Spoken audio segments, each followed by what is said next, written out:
Hi coaches, how you doing? My name's Tim Lovell. I'm the head football coach at Marion High School. We are located in Marion, Iowa. We're a 3A school. There are four major classes, actually 6 in the state of Iowa. We're the second largest. We're a 3A school. Today I'm going to talk to you about defensive back play. It's what I played in high school. It's what I played in college. And as you can see in the beginning of the slide here, we are the Indians. And so this is how we coach our defensive backs. These are some things that I've learned over the years, things that I think are applicable to good defensive back play, number one as a coach and as a player. As you can see here on the first screen, our philosophy is earn everything. In our program, we believe that you can't really have anything given to you. You have to go out and earn it. And so that's really the backbone for what we do and why we do the things we do in our program. Our mission statement is developing champions today and building leaders for tomorrow. Again, that goes along with earning everything because football is much bigger than just X's and O's on Friday night. It's about building men to go into the community and lead the community, lead families, be husbands, fathers for the rest of their life. So it's a big challenge, but we love it and we look forward to it.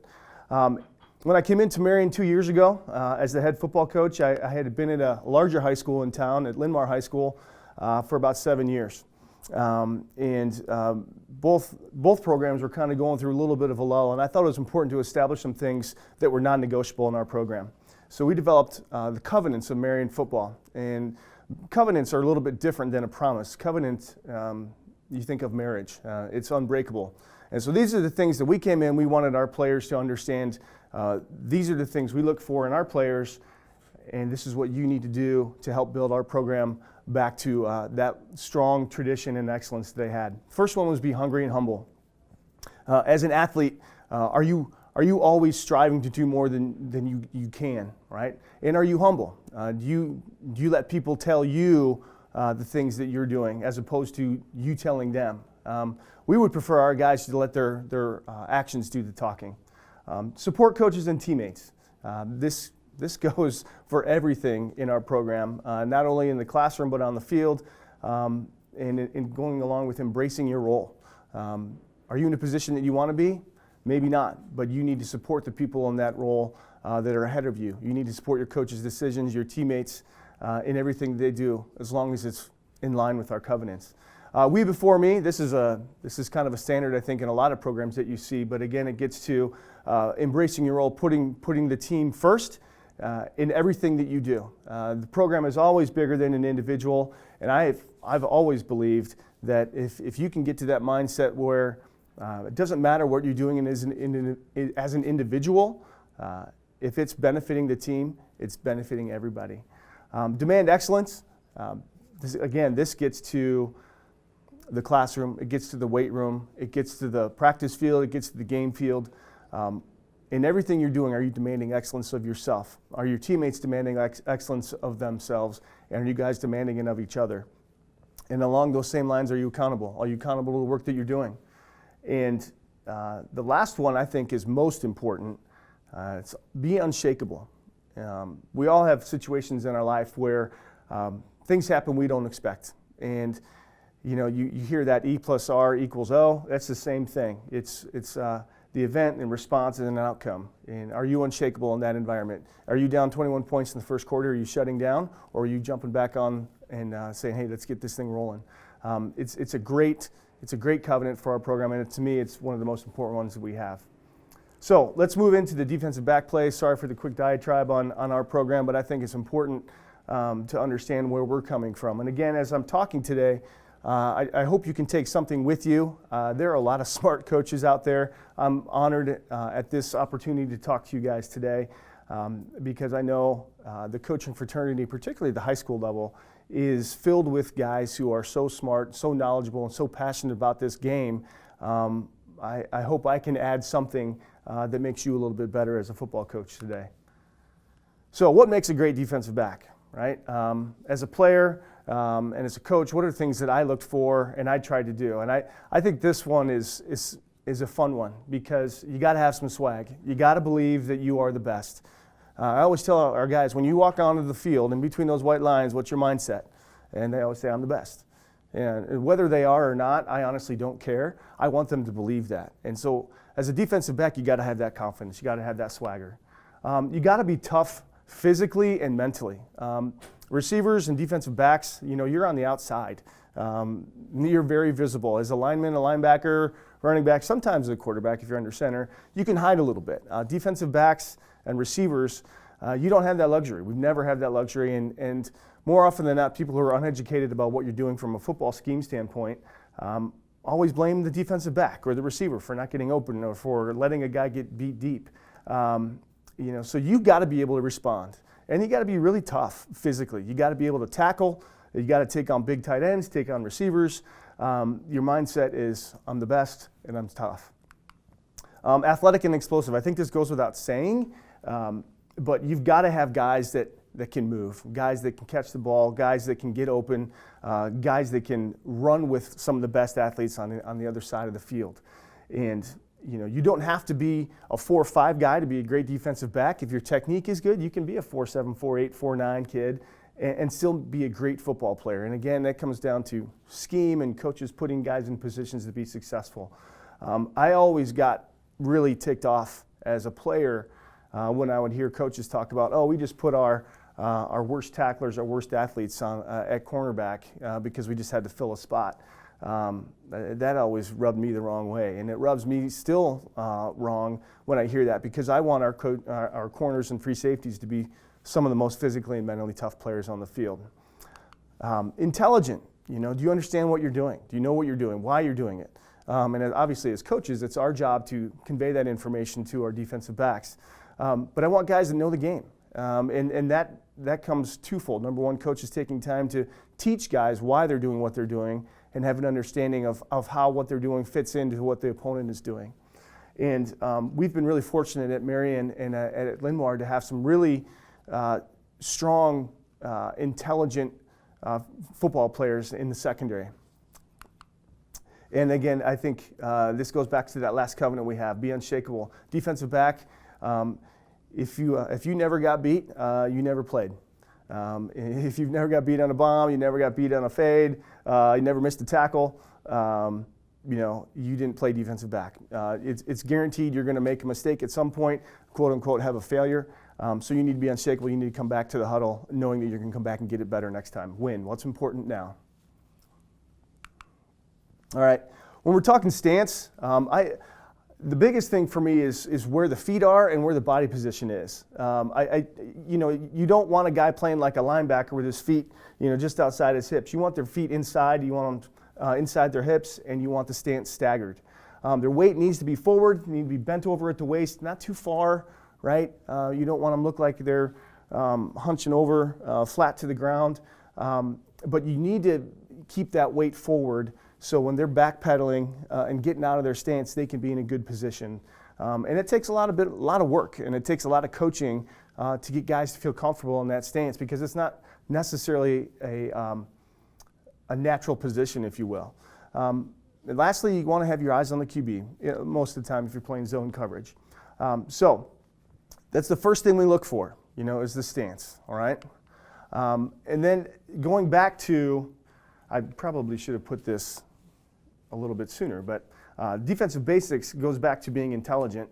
We talk about your stance, but CASCR is a really nice acronym for what you need to do, why you need to do it, and how you need to do it. So what's the call, what's the assignment, what's your stance, what's your key, and what's your read or reaction.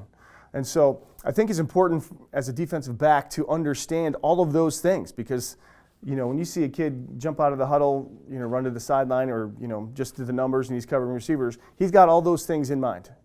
He got the call? It's over cover 3. All right. Well, the over tells the front, the coverage tells him what he's doing. Now he needs to align. Okay. He needs to know. Okay, deep third or my man. All right. What's my stance? Is my foot up or is my foot back? What am I reading? Am I reading the receiver or am I reading the quarterback? All right.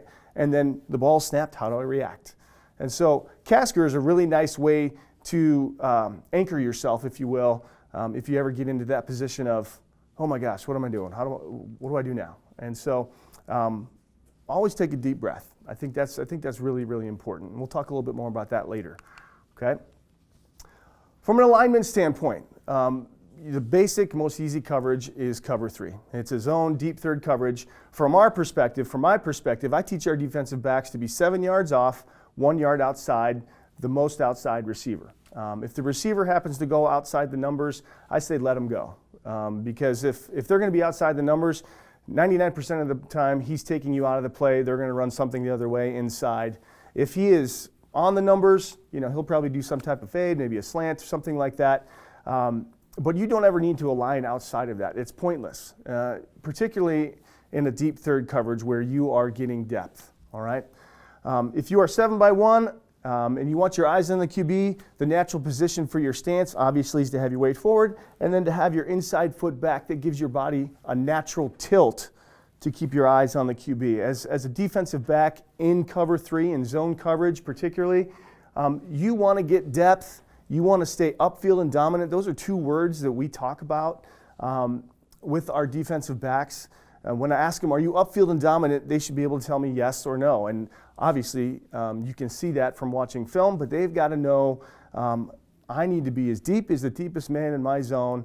And by saying upfield and dominant, that sort of keys in their mind, I can see what's in front of me.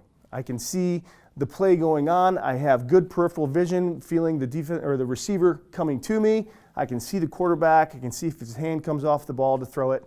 And then obviously when the ball is thrown, we want to play the ball. Man coverage. I think any high school program has some type of man coverage, some type of zone coverage. We'll talk a little bit about cover 1 and cover 3 later today.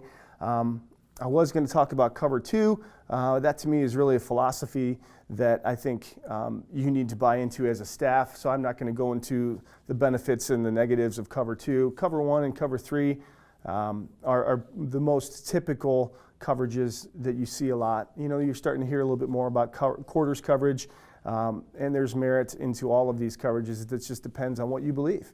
To me, cover 3 is one of the easiest things you can do in the world. And man coverage, cover 1, which is a man-free, you're covering up the receivers outside in, and you have a free safety that's free to roam, get depth, read the quarterback, and make a play on the ball.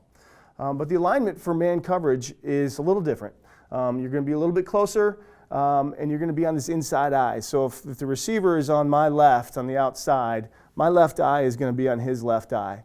And I'm going to be in that good athletic stance, feet within me, and my eyes are going to be on his waist. And unlike zone coverage, I'm not worrying about getting out of there as fast. I'm really taking time and taking what we call read steps. And that's, if you think of what you do when you're reading a book, you take your time. You're not bailing out. So read steps gives you an opportunity just to see what the receiver is doing without getting out too quick. And again, when you're on that inside alignment, on that inside eye, that inside foot can be up as opposed to back, because in man coverage, it's telling you exactly what you're doing. You are covering that man that is in front of you, all right? When the ball is snapped, obviously you want to read the waist, and that takes a lot of training. The eyes can be your best friend, and they can also be your worst enemy. And so if you can train your eyes to read the waist, they're never going to take you away from where you need to be. So we play the man, we always get to the hip, and we accelerate out of our break. And we'll talk about some drills you can do for that in just a little bit. All right? Backpedal drills, we do backpedal.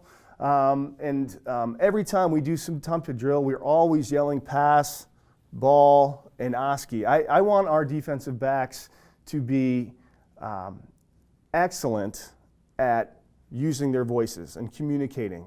And that starts in the preseason. It starts in the summer. When that ball is snapped, if they know that it's a pass, they're yelling pass. When the ball is in the air, right, they're yelling ball. And if they pick it off, our tag word is OSCE. You've heard fire, whatever. You can say whatever it is you want for your program, but I believe that you need to enforce that on every drill. Pass, ball, OSCE. And that just gets guys used to doing it the way you want to teach it. And it gets guys comfortable using their voices. Some guys really have a hard time. You have some guys that are quieter than others. But the more you can train them to do that, and practice it, the easier it will be on Friday nights.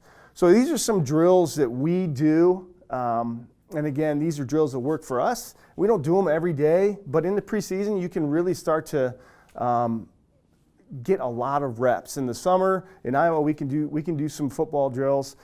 We can even go to camps, padded camps. I'm not sure where you are, what you're allowed to do. I know Texas and Florida, you guys have a lot more latitude in the spring than we do. So this is stuff that you could do in that time as well. But our 10-yard back pedal, right? You know, the most easy, simple thing in the world is a back pedal. But I'm kind of picky when I see guys back pedal. I really want them to focus on keeping their weight forward. If you're staggered, let's say the ball is to my right over here. If we're going to be in a basic back pedal, my right foot's going to be back, my feet are going to be narrow, my chest is going to stay over my toes. And I have the phrase here, pop hands. And I couldn't think of another way to say it. That's just the way I coach it. But really, if you're a runner, if you've spent much time running, you know that people put their pointer finger and their thumb real light together. And I want guys to keep their hands nice and light. And I just kind of want them to bounce their hands as they backpedal, keeping their chest over their toes and the weight forward. One thing I'm looking for is for guys to not have their heel hit the ground and push off the front part of their foot. That helps maintain your weight staying forward and pressing back.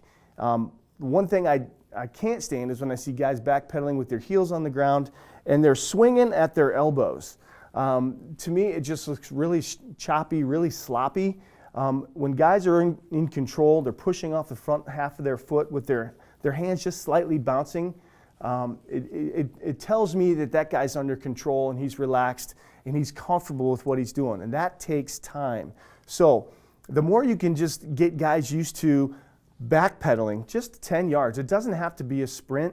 It never does, particularly with the younger guys when they'll start learning how to walk and chew gum. Those 8th graders, 9th graders, 10th graders, they probably haven't spent a lot of time doing this type of work. And so the more you take time getting them into their stance, getting comfortable backpedaling, the better off they're going to be and serve you on a Friday night. And you're going to give them a little bit more confidence. But really coach every single rep. I think a lot of times coaches get caught up in numbers and getting guys through the number of reps. I think it's all about getting technique coached on every single play. And believe me, that will pay dividends for you if you're willing to put the time in to coach the kids that need it. So that's our first one, right? Just a back pedal. The second one we do would be what you would see if someone was just running a fade pattern on you as a receiver. If I'm a defensive back, we want to teach guys how to open their hips and run. So the second one we do is just adding on to that 10-yard back pedal. So we would snap the ball. If I'm the coach, I always have put the ball up. It lets them know that the ball's in the air or the ball is snapped, and then I either throw it or bring it down to let them know that the drill is changing. And so I always snap the ball, back pedal, open and run. What we're looking for from a defensive back standpoint is to, can that guy keep his body position over his toes? Can he throw his elbow and can get his foot pointed in the right direction? When you're looking to stay upfield and dominant on a receiver that is sprinting downfield, you have to be in a good position and you cannot be standing up straight. You've got to maintain that chest over your toes and throwing that elbow. So when we do back pedal, open and run, we're going to back pedal for 5 yards. I'm going to get the ball up, and then we're going to just have them just run for about 10 yards. So open and run. And I have a diagram for all these drills that I'll show you here in just a minute. But back pedal, open and run, and that's it. That's all it is. Back pedal, open and run, just like you'd be covering a receiver who is running downfield. Back pedal, open, run, and break. This would be a drill that you would use, if you're playing cover 3 or zone coverage, and there's a run that happens. And so you back pedal, open, you throw that elbow, get that foot pointed back in the right direction. You're running with the receiver, and then the ball crosses the line of scrimmage. So we're looking for guys to change direction and come back towards the line of scrimmage. Again, this doesn't take a lot of time, and once you get used to it, there's a nice feel to it, and guys get going real quick on these types of drills. But again, it's all about practicing the back pedal, throwing that elbow, and learning how to maintain your body under control as you get out of the break. The red ones here, I have a couple here, are drills that we use with the ball. The first couple, I just use the ball. I don't really work on throwing it. I just want to see them work in the grass. So the first one we have is back pedal and break, and this is an angle drill. So we're going to look for a 45-degree angle forward, a 90-degree angle to the side, and we're going to look to open 45 degrees away, and then we have a flip that we add into that as well. So usually I start with the defensive backs. I probably have 2 or 3 at a time, 5 yards off, maybe 5 yards separating themselves, and they will just start backpedaling on my snap, and I'll break them forward. I'll break them forward either at a 45 to their left, to their right, and when they break on the ball, what does their body position do? And what's their footwork look like?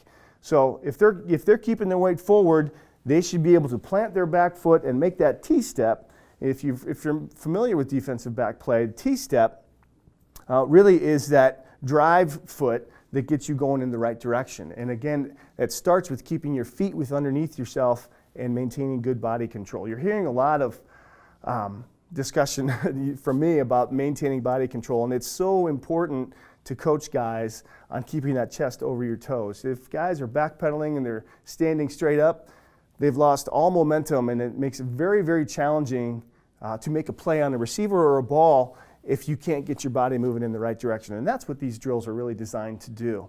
So 45-2, 90 degrees away, and then 45 degrees away.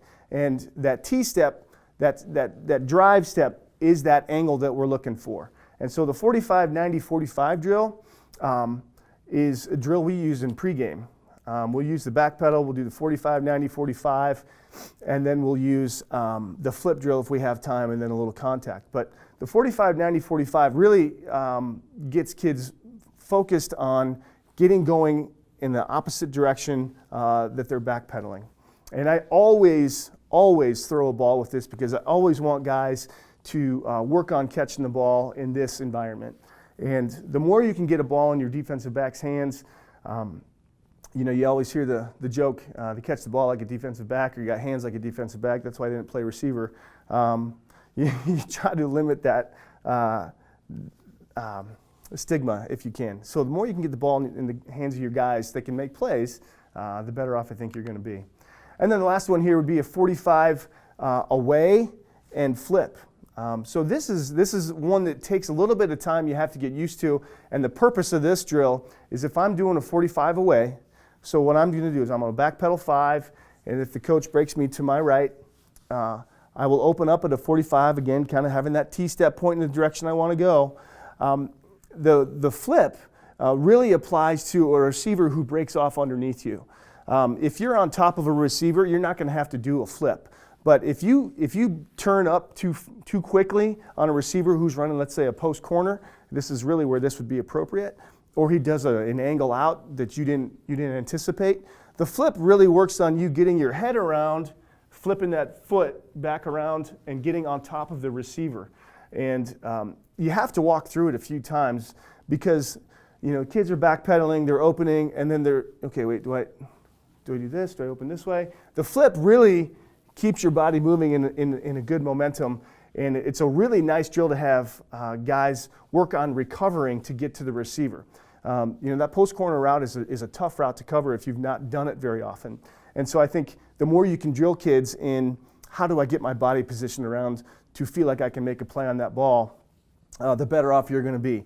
The 45-90-45, is a 45-2, 90 to the side, and 45 away. That's when you can see the receiver and he's in front of you.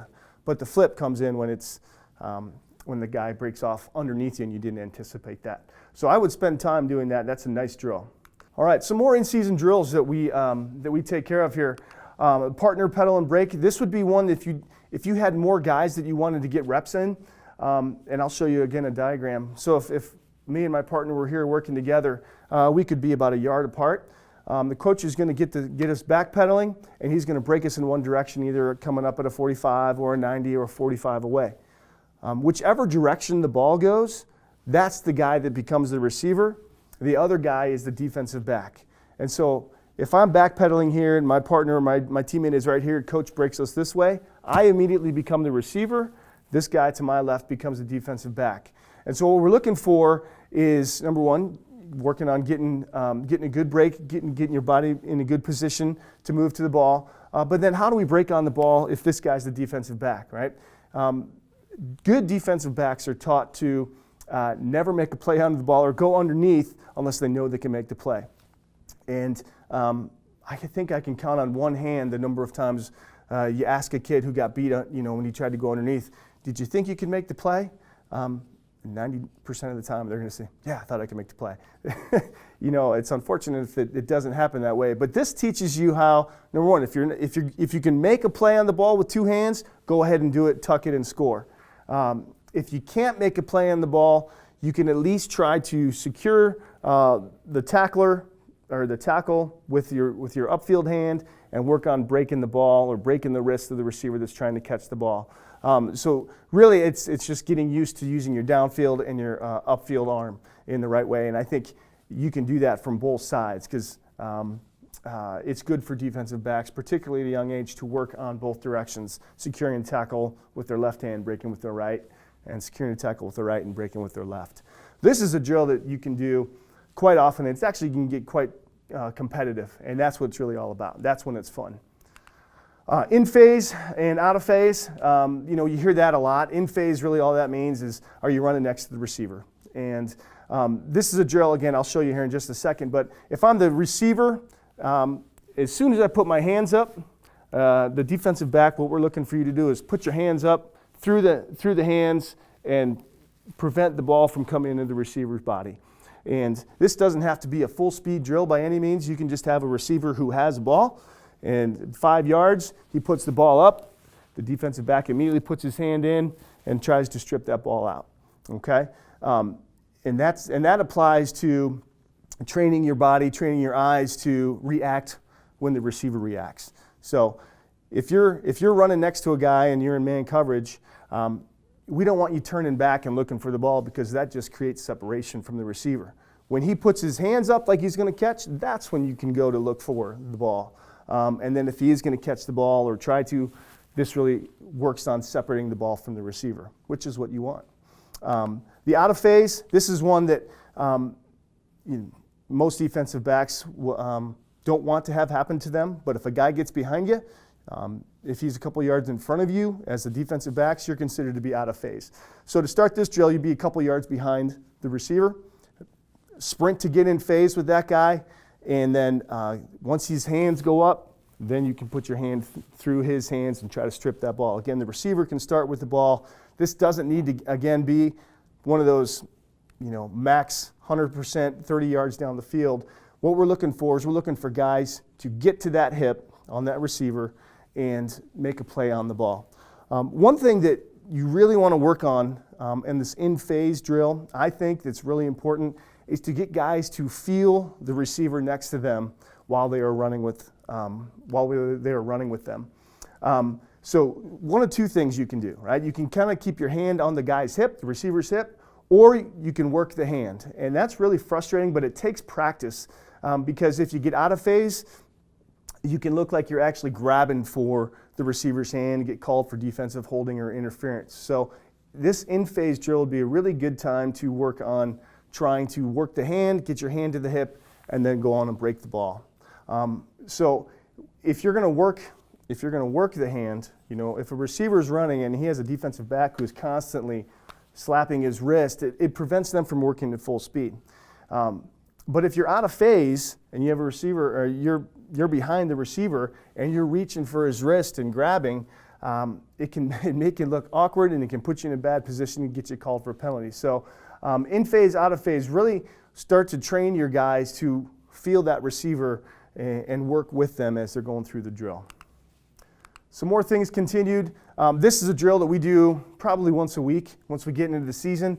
It's called the alley drill. It's a free safety cornerback drill, and I always put the guys about 10, 15 yards apart, and we split the difference of the wide receivers as a defensive back, and I'll show you what this looks like. So we got a receiver on the right and receiver on the left, and a defensive back in the middle, about 8 to 10 yards, splitting the difference. If you're a cornerback, probably want to favor the inside. This would be like a cover 3 drill, if you will. And the free safety, when you have your safeties come up, maybe have them work a little bit more towards the middle of the 2 receivers.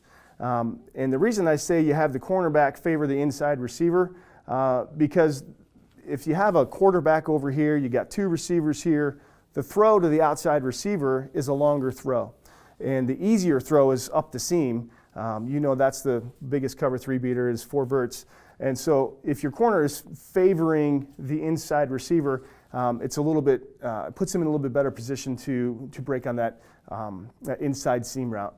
But this drill is really good. You watch the quarterback, when his hand comes off the ball, break on the ball, and get the ball at the high point. It's a good competitive drill. We always put some type of push-up for this one, and it's kind of a fun drill. Gets a lot of guys moving in a quick time because you can use a lot. And if you have one of those teams where you've got 25 defensive backs, receivers, because that's what everyone else has, or you don't have a lot of linemen, this is one where you can have 2 or 3 going at a time with another coach or another player running the drill. But there's some things that are really good about this drill, because number one, it teaches guys how to break on the ball if it's up in the air, or if it's more of a line drive throw. They have to learn how to match their speed to the receiver and the ball that's thrown. So when I'm throwing this drill as a coach, I like to give a good variety in the throws.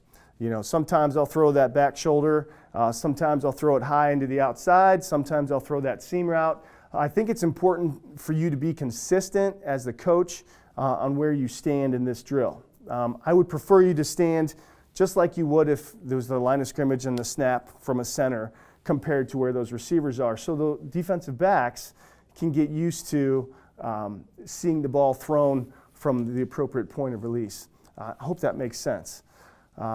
So again, some keys for those defensive backs: staying upfield and dominant, opening up to the inside, seeing the ball release, breaking on the ball, go getting in at the high point. All right. Stalk block destruct. This is one, I think this is a really important drill. I don't have any video of it, I apologize, but I have it drawn up on our whiteboard that I took a picture of to put for this deal. Stalk block destruct is really an important drill for your defensive backs to learn how to engage and separate and squeeze on a ball carrier. Most defensive backs are taught in cover 1 and cover 3. You don't come up to the line of scrimmage until the ball crosses the line of scrimmage. And you are the outside in defender, particularly in a cover 3, cover 2 look. In man coverage, no holds barred, you could be running across the field. You would just have to learn how to play a little bit differently. But stalk block destruct, most receivers, good receivers, are taught to get their hands inside and run you. Defensive backs, just the opposite. They want to separate, push and rip, and squeeze. And so I teach our defensive backs to engage, separate, rip through, and squeeze down the line of scrimmage.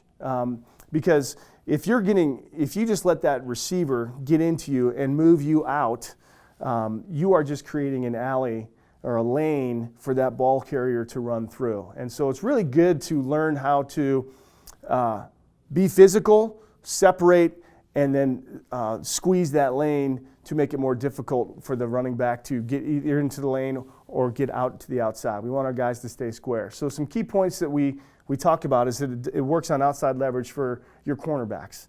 And we'll talk a little bit here in just a second. It's also working on alley play for your free safeties. And we are a 4-2-5, 4-4 team. So our free safety is very pivotal in our defense from an alley perspective. And our cornerbacks are outside in defenders, and so we don't want them getting beat to the outside. So when we say don't get in too close to the wide receiver, that means when you engage, if you strike with that guy, you've got to be able to separate and see through what's coming at you. Okay, you're going to read through the QB in this drill. You'll have a QB. He'll take a 3-step drop, and then you get a run read. So we want you mimicking in this drill what it would be like to be a cover 3 corner, seeing a run coming at you to the outside, like a toss sweep or a jet sweep. Okay? Immediately get your eyes to the receiver once you know that it's a run. okay, and then attack with your outside arm, leg free.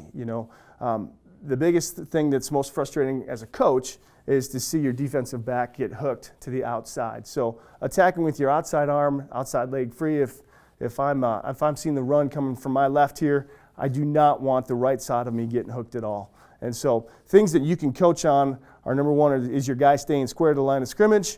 If he's turning like this, if the ball's coming in here, he's really in a bad position. You got to stay square, shoulder square to the line of scrimmage. Same with your outside linebackers. We really take a lot of pride in our guys being good tacklers. And so this is a drill that really helps get past those receivers. And in my opinion, stock blocking is sort of one of those things you take for granted when you've got a guy that can do it well, and you know what you're missing when you have a guy that doesn't do it very well. And so as an offensive coordinator, I really take a lot of pride in teaching our guys to stock block. And when they don't do it well, it makes defensive backs look very good on the outside from a tackling perspective. So there's a two-way street here, but again, it gets back to that physical and mental toughness we talk about from a defensive perspective. Okay? We talked about extending hands and arms, squeezing the lane, and then if you wanted to, from a drill perspective, you can add your free safety, a 2-on-1 drill, where he's filling the alley inside out and the corner squeezing outside in. All right? Press man. This is an attitude. I don't know how many of you schools play press man. I loved press man as a corner in college and in high school because it gave me a lot of confidence. I wasn't the fastest guy. I wasn't always the most strong hit on the field, but I loved playing press man because I felt like it gave me an advantage because I could get my hands on and control the receiver. And if you're going to play press man, there's some things here that I think you could take with you. And if you're not a press man guy, if you're an off coverage, off man kind of guy or coach, that's totally your call. I think when you're playing press man, you got to feel comfortable with the cats that you have. If you have cats that are slow and aren't very physical, maybe press man isn't for you. But again, from the converse side, if you got a guy that maybe isn't as fast, this can help him get some confidence and play man coverage with an attitude. But you need to take a lot of reps on this. And it can be a game changer for kids if they really believe it's going to help them. And that's really what it comes down to. It gives your guys confidence to be in a position to make plays. And if you believe in press man, I do. I love it. I think your kids will too. And those of you who coached for a long time know that that's what it comes down to. You sell your kids, you believe in it, they're going to believe on it. But when you're playing press man, just like we talked about in your lineman, you've got to get your eyes on the waist. Don't look at their shoulders. Don't look at their eyes. They will deceive you every time. Their waist is never going to deceive you. All right? If you're going to be up, you're going to be tight on that cat. We always talk about giving a hop step. And one thing if you've coached receivers or you played receiver, when a guy's up on you, you're going to work quick hands, quick feet to see if you can get him to move and break through and get in and out. This hop step is sort of your gap stop, if you will. It allows that receiver to do his footwork, do his hands, and it prevents you from lunging and whiffing on a wide receiver. So if I'm going to take a hop step here, I'm here, I could either step or I could just hop back looking at his waist. If he's going to do his quick hands and he's going to break out, it puts me in a position to keep my chest over my toes and use that inside arm to post and help me to control that receiver. Okay? The one thing that you really want to avoid and teach your guys is to not use two hands when they are posting a receiver from a press man perspective. You are at an extreme disadvantage if I'm here and I got a receiver that's breaking inside. Let's say he's running a slant, the ball's into my right here. If I use two hands, I'm immediately out of position if he does a post out, if he does a breakout, an angle out, or he gets me moving in the wrong direction.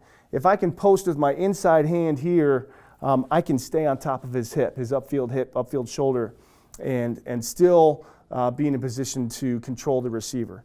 So a couple things that you want to start with, I think, is you can start with bags. Both of you could be on your knees. One guy holding a bag. At the snap, you can just do like a little shimmy shake and then just move. And as a defensive back, you can be right there, watch, and then post. He gives a set hut and post. Set hut, post. Once you get used to doing that with a bag and a partner, Then you can add with your hands behind your back, and then you can add the post once you get that footwork down. So it's, again, it comes back to training your eyes and keeping your body under control. Don't be afraid to start slow. And if you're unsure, watch some videos on it. But press man is an attitude, but it can be a game changer for kids if they understand what they're doing and why they're doing it. Okay, so here are the drills that I wrote down. I apologize for my chicken scratch. If you notice in the top left, number 1, it's DB, which is some squiggly lines. That's just our 10-yard back pedal drill. If you're looking at number 2, it's the back pedal open and run drill. So we are looking for that back pedal, that nice soft back pedal, hands bouncing, and then throwing that elbow, keeping that weight over your toes, and opening up at a 180 and running. And then number 3 is the break off that back pedal, open and break. You can break a guy forward, you can break him at a 45, you can break him at a 90, whatever you feel like. And then 4, 5, and 6 are the back pedal and break with the ball. Back pedal and break, back pedal, that's the 45, 90, 45 with number 5 there right in the middle. And then number 6 is that 45 degree away and flip drill when the receiver breaks off underneath you and when you least expect it. And I think that's one of those drills that if you're not comfortable with, do it a couple times with a coach or a buddy so you feel comfortable when you're demonstrating or showing your guys. And again, you don't have to do it full speed. You can be half speed if you want. It's more important for guys to understand what they're doing and why they're doing it.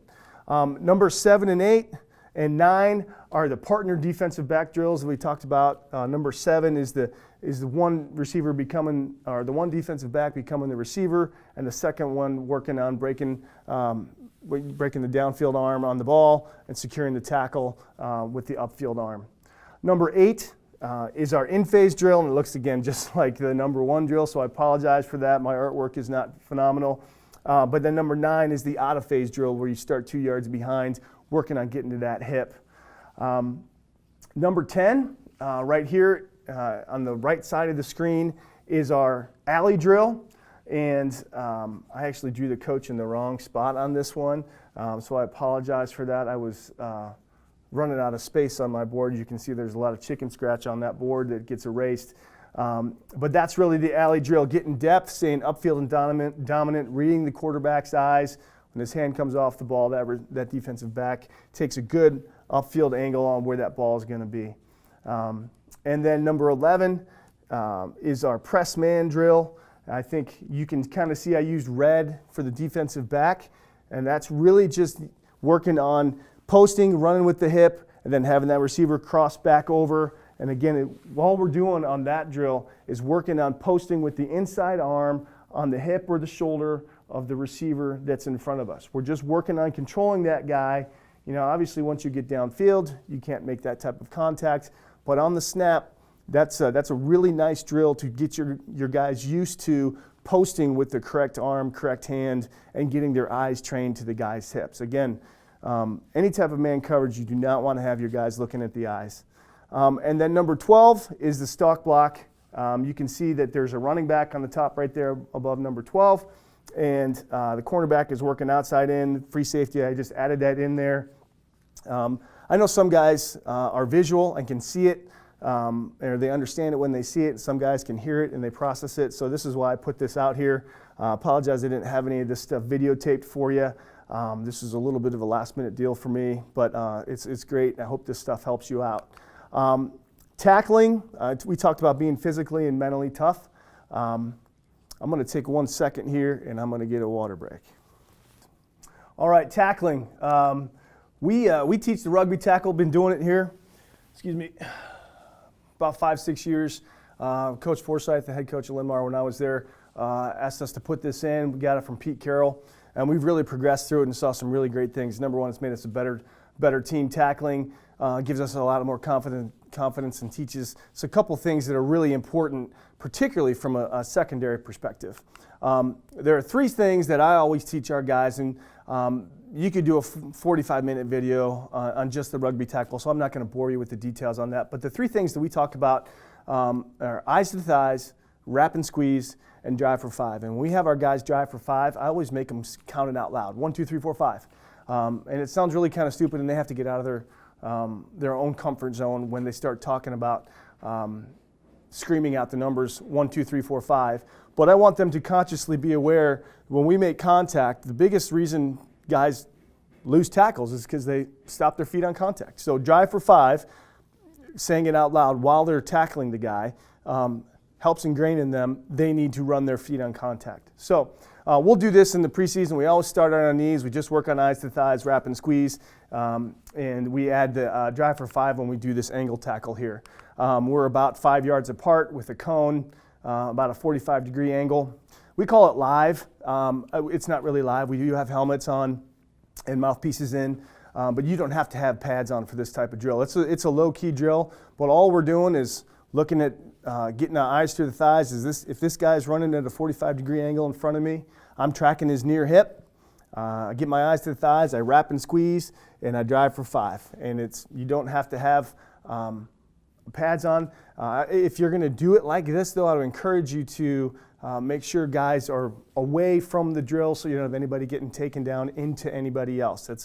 Safety is always first. Obviously, in a football field, it's quite a bit different, but we want to try to control it as much as possible. We have a one-man sled. We call it a donkey, a popsicle, whatever you want. I love this drill. I love using the sled. The ones we have are a little bit janky, so we can't drive it as much as we used to. But this is really great for working on guys getting in, wrapping, throwing their hips, and taking a guy over.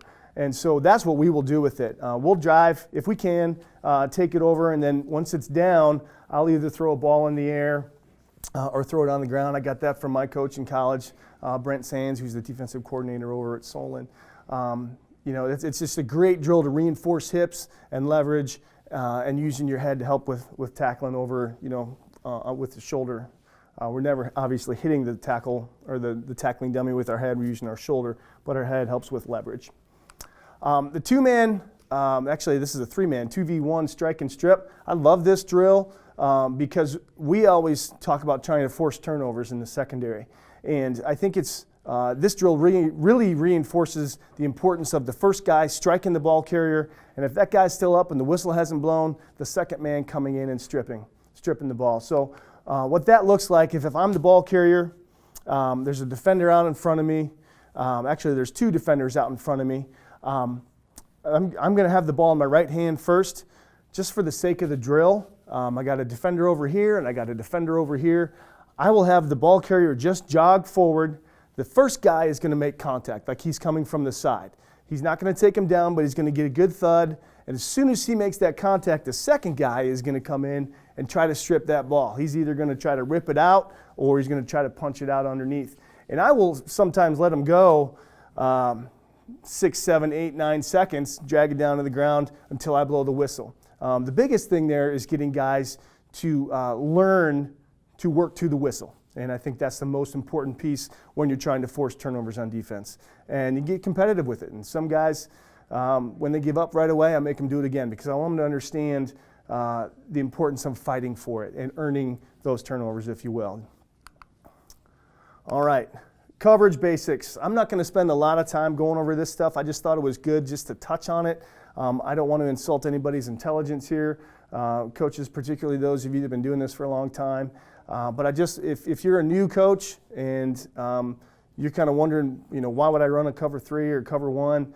There's some things here that maybe you can take with you.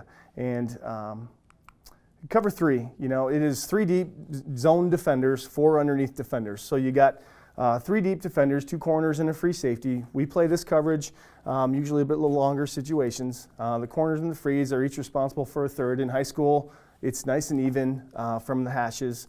The middle of the field, the left hash to the sideline, right hash to the sideline. It's pretty even. It's not like college or high school. And so it's real easy to see. Although I think in Texas, I think I heard that the hashes are a little bit closer. So that changes it a little bit from a visual standpoint. But we're in Iowa, so that's what I'm talking about. It is the best coverage to start for beginners. Funny story, I had a kid, 5-6 years ago, kept getting beat in cover three. And he's a great athlete, fast, strong. Wasn't a starter for us, could have been, but just needed to get in the right frame of mind. And one day he's just crying after practice, and I said, "Dude, what is going on with cover three? How do you keep getting beat?" I was, because if that keeps happening, you just wonder, what am I doing? What am I not doing? And he told me, I can't play cover three. I don't know how to play cover three. I don't know how to play zone coverage. And so he was dead honest. He did not know how to play deep zone coverage. He could not figure it out. It could not process for him. So that was kind of eye-opening for me. And so anytime that he would play, we would just play man coverage. And he was great because he was athletic and can run. So it was a good lesson for me to sit back and think, okay, maybe this isn't the easiest thing. But for me, as a coach who's been around the game, it was always the easiest to understand. But we always teach spot drop, stay upfield and dominant, don't get beat in your zone. All right? Some things that make cover three really good. It's keeps your defender's eyes in the backfield. So from a run perspective, it can get guys to rally to the ball without running away with the receiver. And it's simple to install. We don't pattern drop in our pattern read, I should say, in our defense. We spot drop. We work on telling our outside linebackers, bang through number two to the outside, free safety split the difference. Corners stay high and upfield and dominant. But some weaknesses, the seam routes, if we get a one high, we're going to throw verts. And so, because to me, it's just a great play. And we've had some really good success with that in our offense. But the flats and the seams are the biggest vulnerabilities in cover three. And so we work that when we play 7-on-7 or we work in team defense, we'll work on that. And to be honest with you, if we're playing cover three, we'll give up the flat. That's okay. If they catch the ball to flat, I'd rather take away the curl than the flat. And this is what it looks like here. This is just my chicken scratch against the pro I formation. You can see here we got our corners in the deep third, free safeties. If we had a tight end there, our outside linebacker probably wouldn't be in that position on the right-hand side over there. But you can see there are four underneath. There's hook to curl and then curl to flat. And we tell our outside linebackers that you play high in that curl until that ball is thrown to the flat. Most teams, when they see that, they will run some type of curl arrow scheme, smash scheme, something like that, or rub to get that flat open and get that middle of the field a little bit more open to get that outside linebacker to chase. We really try to take our outside guys and let them stay high and then play to the flat because we'll give up 5 yards as opposed to 12. But that's just a nice, easy breakdown for what cover three looks like. And then the next coverage we'll talk about is just our basic man coverage, and then we'll be just about done here. Cover one is your man free, locked on number one, number two, number three, outside in. Your free safety really doesn't have any responsibility other than to get deep, read the quarterback, and make a play on the ball. I wrote here man-to-man on 5 wide receivers. That's not necessarily the case. It's your 5 eligibles, as you'll see in the diagram here. The free safety is deep help, and he can play downhill versus the run if he sees that. We had a kid this last year who's our defensive MVP, phenomenal alley player. He was 5'9", 155 pounds, played like he was 220.